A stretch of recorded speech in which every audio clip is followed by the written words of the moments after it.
At the very top of Bumbleweed Hill, far from roads, shops, and boring grown-up rules, there lived a dragon.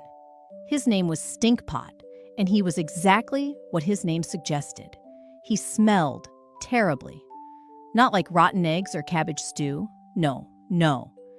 Stinkpot smelled of old socks, wet umbrellas, and something you once dropped behind the sofa and forgot for 3 years.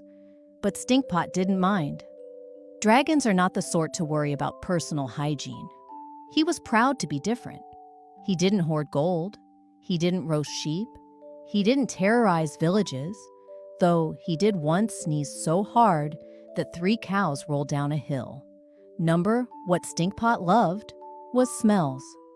He collected them in bottles, in jars, in teacups and jam pots. Hundreds of containers lined the walls of his cave, each sealed tight with a cork and labeled in scratchy writing. One jar was labeled, "Freshly baked cinnamon rolls, pinched from Mrs. Wobble's bakery." Another, "Thunder after a summer storm." And another, "Baby dragon breath, mine." He sniffed them all daily, like most people read their favorite stories. And he was quite content, until one day Effie Tittle arrived. She stomped up the hill in a muddy coat and scuffed boots, with her tangled hair tied in 13 different ribbons and a jam sandwich in one hand. She was 10 years old and fearless. "Hello!" she shouted into the cave. Stinkpot, who had just uncorked a particularly spicy jar labeled Dad's Old Slippers, let out a surprised snort that puffed green smoke. "Are you—" Effie squinted into the dark. "A real dragon?" A pair of golden eyes blinked at her. "No," said the voice. "I'm a sock with wings." Effie grinned. "Brilliant. I've always wanted to meet a sarcastic sock." The dragon lumbered forward, scales shimmering like burnt copper. He sniffed the air. "You smell like jam and mischief," he said. "Thank you," said Effie politely. "My name's Effie. I brought you a present." She pulled a tiny bottle from her pocket.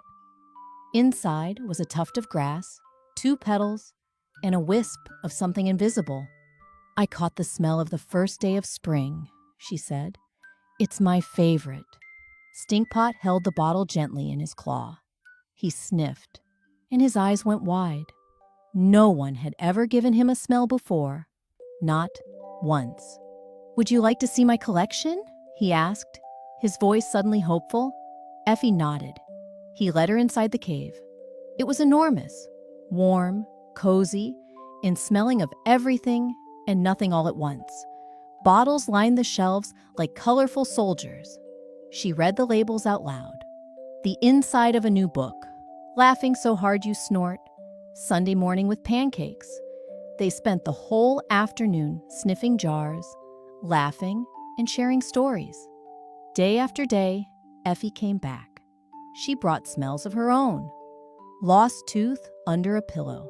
Raincoat after a muddy race. Grandma's hug, extra strong version. They built a new shelf together and called it the memory shelf. Then one rainy evening, Effie arrived with a very small bottle. "I saved this one for last," she whispered. Stinkpot uncorked it. It smelled of warm toast, cinnamon, tree bark, and something else, something soft, something a little sad and a lot wonderful. "What is it?" he asked quietly. Effie smiled. "It's the smell of having a friend." Stinkpot didn't say a word. He placed the bottle on the highest shelf, above all the others, and every night before he curled up to sleep, he sniffed it once, just once, and smiled.